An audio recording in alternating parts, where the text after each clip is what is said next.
Hey, what's up guys? Welcome to the first episode. We are going to be talking about profile presence, how to form your profile for new visitors coming to your page, and how to capitalize on that. Let's get it started. If you guys already have an account set up and you think it looks good already, you can go ahead and skip this episode and move on to the ones that you find more value in. But I do think this episode is very crucial to your brand's image and longevity, so we're just going to get started with the account username. So the @name is what it's called. You know, if your @name is similar to one of the bigger accounts, so if my @name was something to do with van life, then it would be piggybacking off of that big account, that big van life account. So the account van life has a bunch of followers, and when someone searches van life, your account will come up under it because it has a similar name. So what we're doing is we're getting more searches from people that are following similar accounts. We want to go after a short name. So if you did vanlife.voyager or something like that using the 2 V's, maybe that might trigger in someone's head a little bit easier to remember. If you want to just jump on like thesaurus.com or something like that and look up synonyms. So what we're going to do is, just to relate to that travel niche, we're going to do vanlife and say travel is already taken. We'll just type in travel. So as you can see, super easy on thesaurus.com. You type in synonyms. On travel, you're getting excursion, you're getting movement, you're getting sightseeing, tour, transit, different words that relate to the market. And that's what we're going for, is an @name, super easily searched, using keywords that relate to the market. That's really what we're going after. So we're gonna jump into name now. And as far as the name, me personally, I just use the name of the company. So it's the same as the @name. If you had a themed page and maybe you're just posting pictures of vans, like the van life page, maybe you would say van life pictures daily. In the search optimization, keywords pop up. So if someone searched van life and van life isn't in your @name, but it's in your name, it's gonna pop up as well. Both your name and your @name have some keywords in it for that search optimization. Your bio, super important. This needs to be as short and as sweet as possible. It needs to be super clean because, I'm gonna do a little test run right here. So I'm gonna go to my Explore feed, click on the first picture, go to that profile. First thing I look at is the @name, and I do a quick skim of the bio. What caught my eye is, they had some emojis in there, some relative emojis, van life, camping emojis. They don't follow anybody. What's good is really to keep that following low so you don't look spammy. You want to come off as genuine as possible. They have a great profile picture. It fits the Instagram, dimensions. So we'll go back to my page.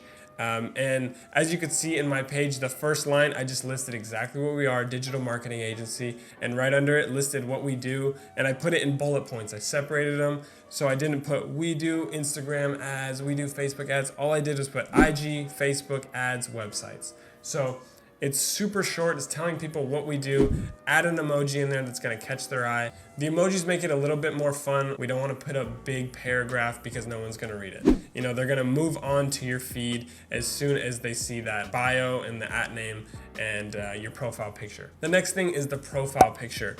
We want to have very simple profile picture. Like I said, when I clicked on that page, it was super easy. It was a van. They made an artwork so it fit to the Instagram dimensions. We want it to fit to the dimensions. We don't want something crowded.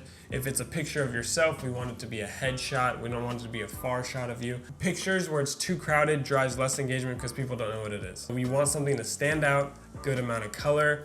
Like I said, a headshot, not a far picture of you, or preferably a picture of your logo. We want something that's super simple. They know what it is. They don't have to pay too much attention to it because that's going to drive less attention from the link on your page and the rest of your profile. So the next thing we're going to jump into is the call to action on your page. So what we want to do is provide as many ways for them to contact you as possible. So they could DM you, we want them to be able to email you and call your phone number. If someone visits your page and I don't want to email you, maybe I want to DM you, I should be able to. If I don't want to DM you, but I want to email you and make it a little more professional, I should be able to. Giving them more ways to contact you means more opportunity for sales or partnerships and things like that. Then what we're going to move on to is the link in your bio or the website on your page. Why this is really important is because this is the main reason we want to drive them to your page. So I run a digital marketing agency. I want people to click on this website. That's the main reason I even post on my page, is because I want them to click on my website. So what we did, there's a really great tool called Linktree. And what they allow you to do is, as you can see on my page, it says Linktree / We're Social Savvy. We're Social Savvy is my website. So when you click on the page, it then opens up multiple links. So what's really great with Linktree is when you click on it, say you have a YouTube or you have a blog that you want to link to, or you have both, what this allows you to do is link both of those. So you could place your YouTube page, you could place your blog page right there, and it allows multiple opportunities for people to click on your website in your bio and then click to either one of those. So it's driving more traffic to both of them rather than just having your blog link or just having your YouTube link. So the next thing we're gonna move on to is story highlights. So what's really important about these story highlights, the main thing is when I visit a page and they have good looking story highlights, I know that the page is gonna be quality. Creating these story highlights, super easy. I'm gonna show you how to do it right now. It's through a free app called Adobe Spark Post. If you download it, all you have to do is sign in. It's a free sign in, and then you can now create story highlight covers. Super nice. So right when you open that, this is the home page. You click that plus button right there in the bottom. Click solid color. We want a solid color background. It gives you a list of colors. You could then even edit your own color if you wanted to. And then you press done there. You press next, and then as you can see at the bottom, it allows you to pick what size. It doesn't really matter what size because on your highlights it's gonna come out as a circle anyway, but we wanna make sure it's centered. So I'm gonna click this Instagram one, press done. All you're gonna do is click here, press delete. So if you press add, then you could press add icon. It gives you a whole bunch of suggested ones, so it's super easy. You could type in literally whatever you want. So if I type in funny, a bunch of like funny faces and things will come up. I'll click, just a random one, and then it centers it for you. You press done, top right corner, you press save, solid color, save image. It's gonna save to your pictures. You're gonna come here, hold down on the story highlight that you want to change, press edit highlight. In the top, in the middle right there, it says edit cover. You just add it there. It centers it for you. It's super simple. And then once you're done, it adds to your page. It makes your page look a lot nicer, a lot more professional, which at the end of the day, we want to go for, because that's going to drive in more followers and more clients. It's more trustworthy. And then what you're going to do is, if you have multiple highlights, you're going to use the same color with different icons, and it's going to really transform the look of your page for that new visitor. A good idea is to have at least a minimum of 3 story highlights, so it really just expands the page colors and ties the whole page together.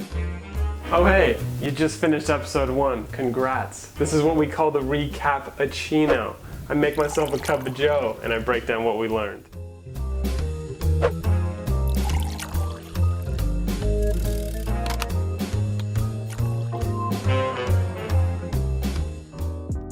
So we covered your bio, how to make it short, how to make it sweet, and make sure to add emojis. Your name, your username, how to keep it short, make sure it looks clean. Don't use underscores, don't use numbers. We want to be searched, we want to use keywords. Profile picture, make sure it fits the dimensions, make sure it looks clean, it's simple, not too crowded. We want to make sure all of your call to actions are in place.